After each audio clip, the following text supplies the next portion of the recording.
तेल्हारा तालुक्यातील अडगाव येथील ward number 3 मधील कोणताही आधार नसलेली वयोवृद्ध निराधार महिलेची झोपडी 17 डिसेंबरच्या रात्री 12 वाजता अचानक लागलेल्या आगीत जळून बेचिराख झाली आहे। शेजारील युवकांच्या सतर्कतेमुळे मोठी अनुचित घटना टळली।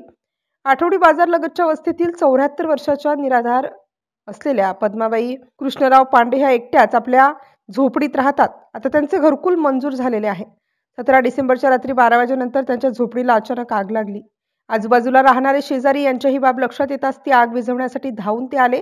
या आगीत 30 ते 35 हजारांचे घरगुती सामान, त्याचबरोबर मंजूर झालेले घरकुल बांधण्यासाठी आणलेले सिमेंट ओले झाले।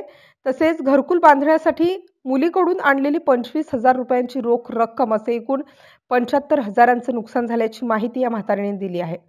घरातील शॉर्ट सर्किटमुळे ही आग लागल्याची शक्यता वर्तवली जात असली तरी विद्युत विभागाचे कनिष्ठ अभियंता प्रशांत पाटील यांनी दिलेल्या अहवालात शॉर्ट सर्किटची शक्यता नाकारल्याने आगीचे कारण अद्याप स्पष्ट झालेले नाही। आगीत झालेल्या नुकसानीमुळे हतबल झालेल्या निराधार पद्माबाईला शासकीय मदत देऊन हातभार लावावा अशी मागणी स्थानिक ग्रामस्थांनी केली आहे। MCN न्यूज मराठीकरिता दीपक रेडे, प्रतिनिधी, अडगाव बुद्रुक।